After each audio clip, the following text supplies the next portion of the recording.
सभी शिक्षक साथियों और प्यारे बच्चों, हमारे देश में प्रतिदिन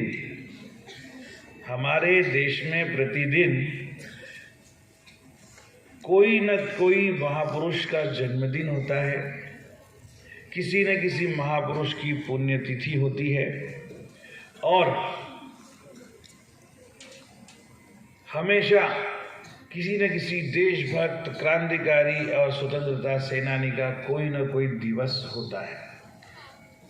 भारत पूरी दुनिया में प्रसिद्ध एक ऐसी पुण्य भूमि है जहाँ के बहुत सारे लोगों ने, ऐसे व्यक्तित्व ने पूरी दुनिया को रास्ता दिखाया।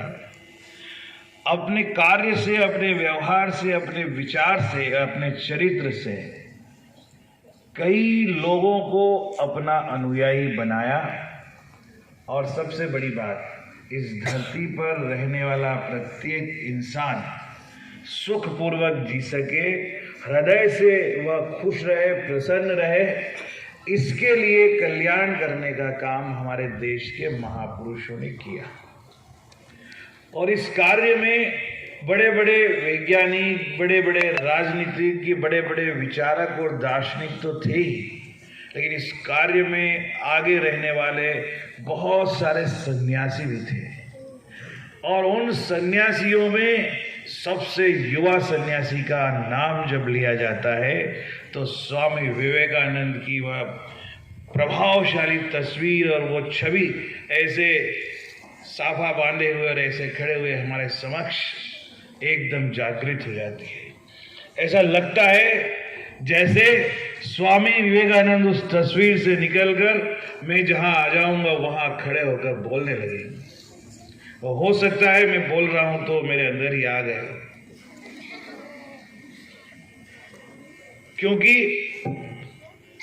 स्वामी विवेकानंद का अगर हमें किसी भी महापुरुष का जन्मदिन या कोई भी पुण्य तिथि या किसी भी प्रकार का उत्सव मनाना है तो इसलिए नहीं मनाना है कि हमें फॉर्मेलिटी करनी है, या वो मनाना है इसलिए मनाना है, या किसी ने कहा है या कोई आदेश आया है ऊपर से तो मनाना है। इसलिए हम उस उत्सव को मनाते हैं, उन्हें याद करते हैं कि उनकी जिंदगी का मैसेज हमारे लिए क्या है। क्या हम भी अपनी जिंदगी को खुशहाल, सफल, कामयाब इंसान की तरह जी सकते हैं? क्या हम अपने जीवन में सारे तनाव को दूर करके और दूसरों के कल्याण के लिए कुछ कर सकते हैं? क्या हमारा भी कोई उदाहरण ऐसा हो सकता है जिसमें से कोई अच्छाई कोई दूसरा ग्रहण कर सके? अगर इस तरह की कोई चीज हम अपना सके अपनी लाइफ में तो कोई भी उत्सव और कोई भी कार्यक्रम मनाना सार्थक होगा, प्रासंगिक होगा। अदरवाइज, अन्यथा कोई भी चीज मनाने का कोई मीनिंग नहीं है। ठीक है, मैं बचपन में जब छोटा सा था, क्लास 5, 4, 5, 6, और आज भी ये बच्चे जो क्लास 1, 2, 3 में है, हर कोई आज इनकी तस्वीर को देखता आया है। बचपन में इवन केजी के बच्चे भी, इनका जब फैंसी ड्रेस होती है, जब मोनो एक्टिंग होती है तो इनका चोला पहन करके जैसा ये पहना करते थे वैसा दिखाते हैं। कहीं ना कहीं कोई ना कोई बात तो होगी कि इनके जीवन में ऐसा क्या था जिसे हम ग्रहण करें। आज ये भारत की बात नहीं है, दुनिया के किसी भी देश में जहां जहां स्वामी विवेकानंद के चरण पड़े थे, उस देश में ऐसे हजारों लाखों लोग हैं जो स्वामी विवेकानंद के विचारों से प्रेरणा ग्रहण करके अपनी जिंदगी को अपने लक्ष्य प्राप्त करने के लिए आगे बढ़ाते हैं। और ऐसे स्वामी विवेकानंद का जन्म इसी बंगाल की धरती में 12 जनवरी 1863 को हुआ था।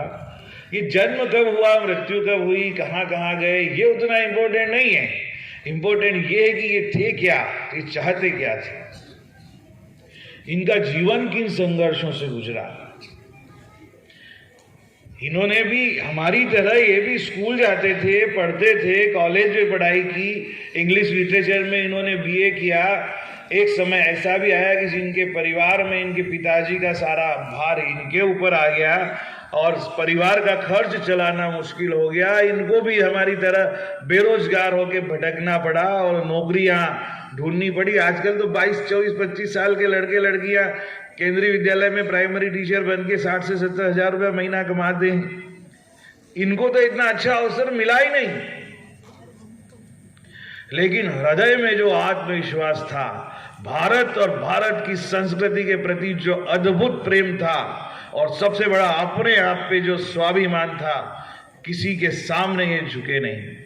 उस समय भी ये बड़े बड़े राजाओं के मुंह पर ये कह देते थे कि तुम लोग जो भी हो प्रजा की वजह से हो, और जो प्रजा दरिद्रता में जी रही है उसके कल्याण के लिए अगर आप कुछ नहीं कर सकते तो आपका जीवन व्यर्थ है।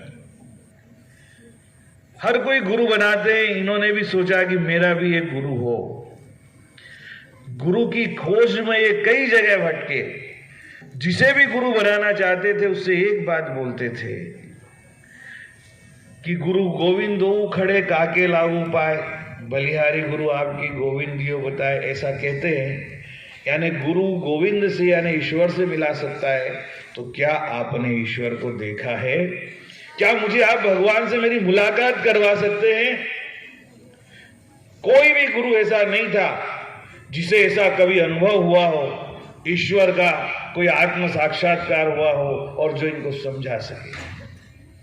लेकिन ये जब रामकृष्ण परमहंस के पास गए, वहीं भी उन्होंने यही प्रश्न कहा। तब उन्होंने स्वामी विवेकानंद से कहा कि हाँ, मैंने ईश्वर को देखा है और मैं ईश्वर से बात करता हूं, वैसे ही जैसे तुमसे बात कर रहा हूं, और मैं तुम्हें ईश्वर से मिला सकता हूं। फिर वो उन्हें अपने कक्ष में ले गए, इन्हें ध्यान करने के लिए कहा और बता दें कि उन्होंने जो अनुभव किया ईश्वर के तत्व का, ठीक वही अनुभव जो स्वामी विवेकानंद ने किया। तो उन्हें लगा कि यही वो परम शक्ति है जिनके चरणों में मैं एक शिष्यत्व ग्रहण कर सकता हूं। और उन्होंने स्वामी रामकृष्ण परमहंस को जब गुरु बनाया तो गुरु के प्रति इतना अद्भुत समर्पण कि ईश्वर के से भी ज्यादा अगर वो मानते थे तो रामकृष्ण परमहंस को मानते थे।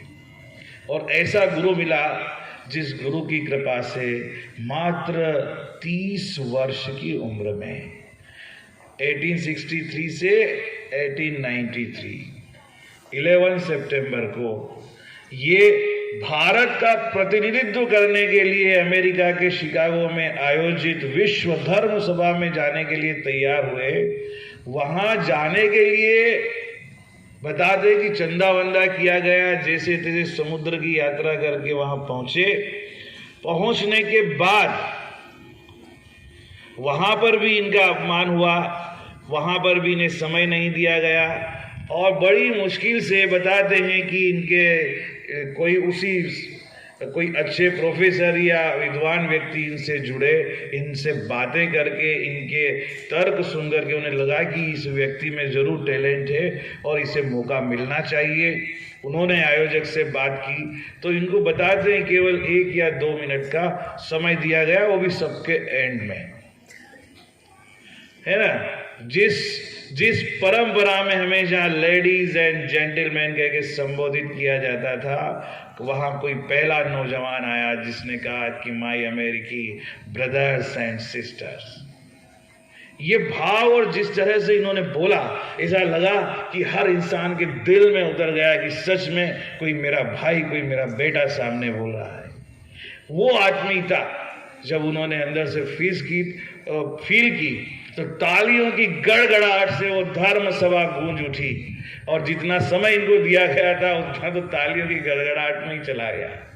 और जब इन्होंने बोलना शुरू किया भारतीय संस्कृति, सनातन धर्म के बारे में, और जब इन्होंने बताया कि ईश्वर क्या है और ईश्वर से मनुष्य का संबंध क्या है, इन्होंने जब वेद और उपनिषद के जीस्ट को दुनिया के सामने रखा और जब इन्होंने सिद्ध कर दिया कि हम स्वयं ईश्वर हैं, ईश्वर वह शून्य है जहां जाकर के हर कोई उससे मल्टीप्लाई होके उसी में समा जाता है। जिस प्रकार समुद्र से उठने वाला वाष्प बादल बनकर के धरती पर बरस जाता है जन कल्याण के लिए, अब वो तालाब में रहे तो तालाब का पानी कहलाता है, नाली में रहे तो नाली का कहलाता है, टमाटर में रहे तो टमाटर का कहलाता है, घर के किचन में रहे तो किचन का कहलाता है, टॉयलेट में रहे तो टॉयलेट का। लेकिन वापस जब उसका शुद्धिकरण करके वाष्प के रूप में परिवर्तित करते हैं तो वो वही वाष्प होती है जो समुद्र से उठी थी। ठीक उसी प्रकार हम सब उसी ईश्वर के अंश है, लेकिन अलग अलग घरों में, अलग अलग शरीरों में, अलग अलग योनियों में होने की वजह से हमारे गुण अलग अलग होते हैं, हमारी प्रतिक्रिया, हमारा एक्शन अलग अलग होता है। लेकिन इस शरीर से जब वापस हम वाष्प की तरह अलग हो जाते हैं तो हम स्वयं उस परम सत्ता परमेश्वर के समान साकार रूप होते हैं।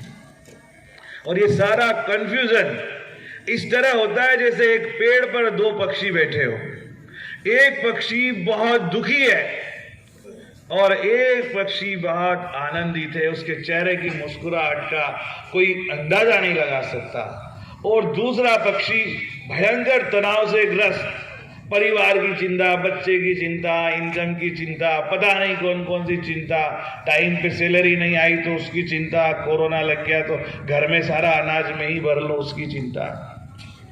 तो वो जो पक्षी ऐसा चिंतित था वो देखता है कि ये इतना आनंदित है, ऐसा क्या है, हम दोनों एक ही जैसे हैं, एक ही शरीरधारी है, एक ही पेड़ की डाल पे बैठे हुए, एक ही प्रकार का एटमॉस्फियर है, एक ही दुनिया संसार में है। तो वो जो पक्षी जो भयंकर दुखी था धीरे धीरे धीरे धीरे उस प्रसन्न पक्षी के पास में आता है, और आता है इतना नजदीक चला आता है, इतना नजदीक चला आता है कि एक ही पक्षी रह जाता है, दूसरा गायब हो जाता है। तो उसे एहसास होता है कि जिसे मैं ईश्वर समझता हूँ, जिसे मैं दुनिया की सारी चीजें और प्रसन्नता का मूल समझता हूँ, वो तो मैं स्वयं ही हूँ। स्वामी विवेकानंद ने जो अपनी जिंदगी को इस दृष्टा भाव से देखता है वो जीवन में कभी तकलीफ हो ही नहीं सकती। कभी हम बेटे से नाराज होते हैं, कभी हम पति से नाराज होते हैं, कभी हम पत्नी से नाराज होते हैं, कभी हम दोस्त से नाराज होते हैं, पता नहीं किस किस से क्या क्या हम अपने बना के रखते हैं कि इसका अस्तित्व अलग है और मेरा अस्तित्व अलग है। इस सारी अस्तित्व की लड़ाई में जब असली रूप का पता चलता है तो ठीक वैसा ही होता है कि अंधेरे में दो दोस्त पुल के नीचे एक दूसरे की बाइक से भिड़ गए और कॉलर पकड़ के खूब गालियां देने लगे, और जैसे ही लाइट आई तो लगा कि हम तो सगे भाई थे, अरे तू अमेरिका से कब आया, तू कब आया, और गले लग गए। एक सेकंड में सारी शत्रुता समाप्त हो गई। तो इस दुनिया का अगर कल्याण करना है तो पहले अपने स्वरूप को, स्वयं को पहचानना होगा। जब स्वामी विवेकानंद मंच से खड़े होकर बोलते थे तो उस 1893 के बाद लगातार 7 साल तक यूरोप के एक एक देश के महान लोगों ने स्वामी विवेकानंद को अपने अपने यहाँ प्रवचन के लिए बुलाया। और गजब की बात, उनके बोलने की जो कला थी वो 2-4 बातें मैं इसलिए बताना चाहता हूं क्योंकि वही हमें ग्रहण करना चाहिए, वैसा भाव। और देखने में तो इतने सुंदर थे, मस्त मोला। एक ने इन पर टोंट किया, जब लोग टोंट करते थे तो ये जवाब कैसे देते थे वो सीखना चाहिए। बोलते थे कि अरे आप इतने बड़े विद्वान, इतने बड़े फिलोसोफर, इतने बड़े धर्मगुरु, और क्या साफा पहन लिया और ऐसे लटका लिया, और ये अरे हमारी तरफ बढ़िया पैंट शर्ट टाई सूट में आइए और हम आपको दे चलते, और फिर जो आप स्टेज पे चढ़ेंगे तो बात अलग रहेगी। उन्होंने बोला भाई ये कौन बनाएगा टाई सूट, ये बोले टेलर बनाएगा, तब मेरा व्यक्तित्व तो बड़ा अच्छा लगे। बोले नहीं आप बहुत बढ़िया लगेंगे। बोले नहीं, हमारे देश में इंसान का व्यक्तित्व उसके चरित्र और व्यवहार से जाना जाता है जो वो स्वयं बनाता है, और तुम्हारे देश में व्यक्ति का व्यक्तित्व एक दर्जी बनाता है, टेलर बनाता है, इसलिए ये मुझे नहीं करना। एक लेडीज ने इनसे बोला, गजब की बात, वो बोला कि स्वामी जी मैं आप ही के जैसा बेटा चाहती हूं, मैं चाहती हूं मुझे आपके समान पुत्र उत्पन्न हो और वो भी आपकी तरह दुनिया में नाम करे। इसलिए आप सुनना ध्यान से, इसलिए उसने बोला कि मैं चाहती हूं आप मेरे प्रणय निवेदन को स्वीकार करें। अबे प्रणय निवेदन क्या होता है? क्या होता है? प्रणय निवेदन होता है कि उसने प्रपोज किया शादी के लिए कि आप अगर मुझसे विवाह कर लेंगे तभी ये चीज संभव होगी, इसके बिना पॉसिबल नहीं है। ठीक है ना? तो स्वामी विवेकानंद ने कहा अच्छा ऐसी बात है। बोले ठीक है, ये आपकी इच्छा तो मैं पूरी कर सकता हूं, कोई प्रॉब्लम नहीं है। कौन सी इच्छा? कि मेरे ही जैसा पुत्र आपका हो, ये इच्छा मैं पूरी कर सकता हूं। तो उसको लगा कि अब तो ये मेरे से शादी कर लेंगे क्योंकि इन्होंने मेरा प्रपोजल एक्सेप्ट कर लिया है। तो बोले ठीक है स्वामी जी बताइए अब आप मेरे साथ जो है विवाह कब रचाएंगे, कैसे रचाएंगे? और उसे लगा कि नहीं ये भी स्वामी जी बड़े चतुर है, देखो कितनी जल्दी इन्होंने मेरी बात स्वीकार करी। ऐसा नहीं है कि ये किसी सुंदर महिला से अट्रैक्ट नहीं होते। वो इतना सोच ही रही थी कि स्वामी विवेकानंद ने बोला कि विवाह में तो डाउट है कि मेरे जैसा पुत्र तुम्हें मिलेगा। बोले क्यों? कि जो भी संतान होगी वो आपके जैसी ही होगी। बोले नहीं, फिर भी डाउट है कि उसका व्यक्तित्व तो मेरे जैसा हो, क्योंकि आजकल हजारों लाखों बच्चों में से कोई कोई बच्चा होता है जो बाप के जैसा निकलता है ना? पता नहीं, पता चला वो दूसरा निकल गया तो फिर मुश्किल हो जाएगी। बोले इसका दूसरा सॉल्यूशन है। बोले यस, बताओ क्या है?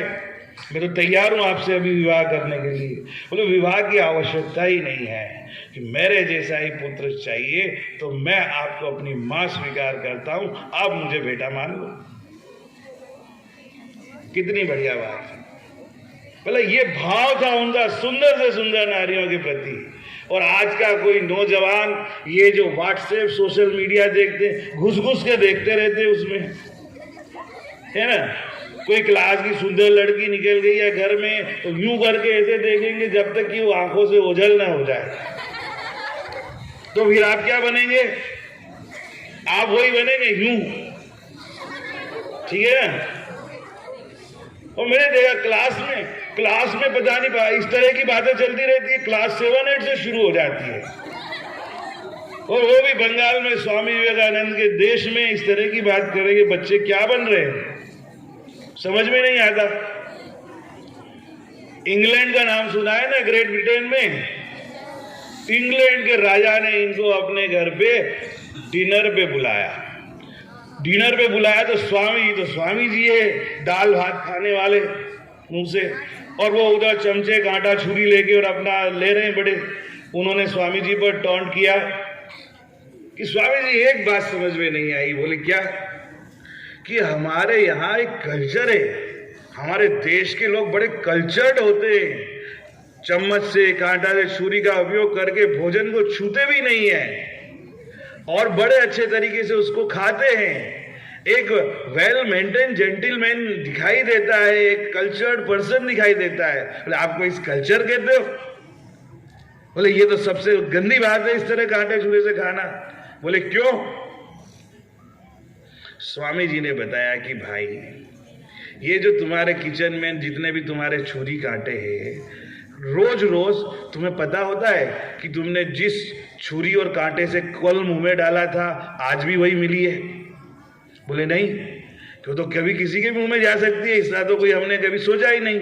इतनी सारी छुरियां कांटे चम्मच वगैरह तो किसी की चम्मच कोई भी मुंह में डाल लेता है। हमारे देश में ऐसा नहीं होता। मुझे मालूम है ये मेरा हाथ, ये मेरी उंगलियां यही रोज मेरे मुंह में जाती है, तो जो स्वाद मैं लेता हूं वो बड़ा अद्भुत होता है और मुझे आशंका ही नहीं होती किसी दूसरे का जन्म मेरे मुंह में गया हो। और आप लोग ऐसा करते, पता नहीं किस दिन तुम बड़ी भयंकर बीमारी से ग्रसित हो जाओगे। वो स्वामी जी की बात कोरोना टाइम में सही हो गई, उन्होंने छुरी कांटे से खाना बंद कर दिया। ठीक है ना? तो ऐसी इनकी बेटा बहुत सारी कहानियां हैं। एक बार इनसे कोई प्रोफेसर पूछने लगा, बताओ अंधकार ऐसे ये प्रकाश क्या है? बोले अंधकार की, जो अंधकार के बारे में पूछा, प्रकाश क्या है? तो जो अंधकार नहीं है वो प्रकाश है, तो अंधकार क्या है? तो प्रकाश की एब्सेंस को अंधकार कहते हैं। ज्ञान का है, अज्ञान क्या है? ज्ञान की अनुपस्थिति अज्ञान है।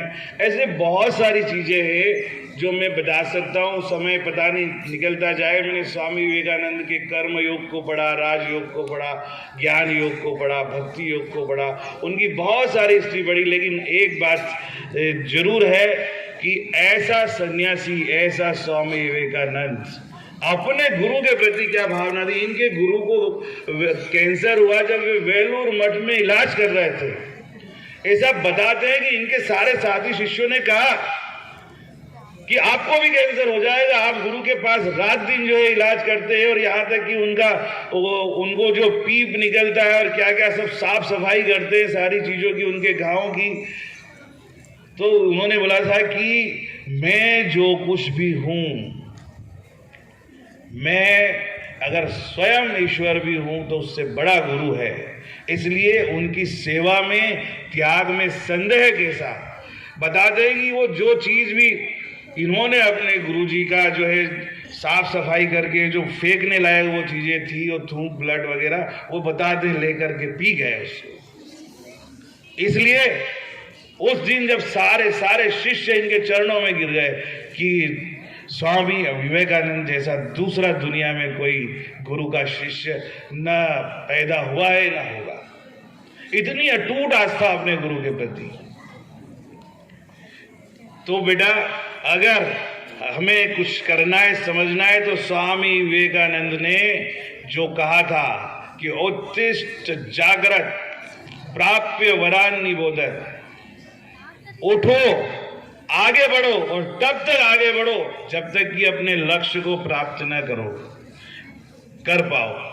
इसलिए आप में से ऐसे जो भी बच्चे हैं जो बहुत अच्छे अंकों से पास होना चाहते हैं, सब कुछ पाना चाहते हैं, आपके लिए आज के दिन वो कह रहे हैं कि उठो, जागो। कब जागो? सुबह 4 बजे जागो, पढ़ाई करो, और इतनी पढ़ाई करो जब तक कि टेस्ट में अच्छे मार्क्स न ला सको। इतना तो कर सकते हो, और इतना भी नहीं कर सकते हो तो फिर किसी महापुरुष का नाम लेने का क्या फायदा, उनके जीवन से संदेश लेने का क्या फायदा। तो स्वामी विवेकानंद वह विशाल व्यक्तित्व है इस देश का, जिसमें जाकर के दुनिया के सारे सुख, सारे ज्ञान, सारे व्यक्तित्व समा जाते हैं और सारी समस्याओं का व्यक्ति को हल मिल जाता है। लास्ट में एक बात और कह रहा हूं कि जब इनके गुरु ने इनसे कहा कि विवेक, नरेंद्र था इनका बचपन, जाओ दक्षिणेश्वर काली के सामने, तुम जो मांगना चाहो मांग लो, तुम्हें वो चीज मिल जाएगी, ये मेरा कहना है, क्योंकि वो जागृत अवस्था में है। तो ये कहते थे अपने लिए कुछ बोला, अपने लिए मांग लो, तुम जो मांगोगी। ये उस समय इनकी नौकरी नहीं थी, इनकी बहन के साथ समाज के लोगों ने दुष्कर्म किया था, और ये जगह जगह भटकते रहे, भयंकर दरिद्र अवस्था में थे। उस अवस्था में हम में से कोई भी नहीं गया होगा। तो इनके गुरु ने कहा तुम मांग लो जाकर के, और जो मांगोगे मिल जाएगा। जैसे ही माँ काली के सामने खड़े हुए तो इनके हृदय से निकले, हे माँ काली, हे जग जननी, हे कल्याणी, जिससे इस भारत के जन जन का कल्याण करूं, वह अद्भुत अपना वर दे दो मां मुझको। मैं अपने सारे दुख को भूलूं और सारे सुख अपने जन जन के याद करूं। अपने चरणों की वह अटल भक्ति दे दो मुझको। कुछ नहीं मांगा अपने लिए। तो जो अपने लिए कुछ नहीं सोचता और दुनिया के लिए सोचता है, पूरी दुनिया फिर उसके लिए सोचती है। मात्र 39 वर्ष की आयु में 1902 में स्वामी विवेकानंद इस दुनिया से चले गए, लेकिन आज 120 साल के बाद भी, 121 साल के बाद भी हम स्वामी विवेकानंद को पूरी दुनिया आज याद करती है, क्योंकि इन्होंने दुनिया के लिए सोचा, अपने लिए नहीं सोचा। तो यही अगर हम ग्रहण करेंगे तो बहुत बढ़िया होगा। जय भारत, जय।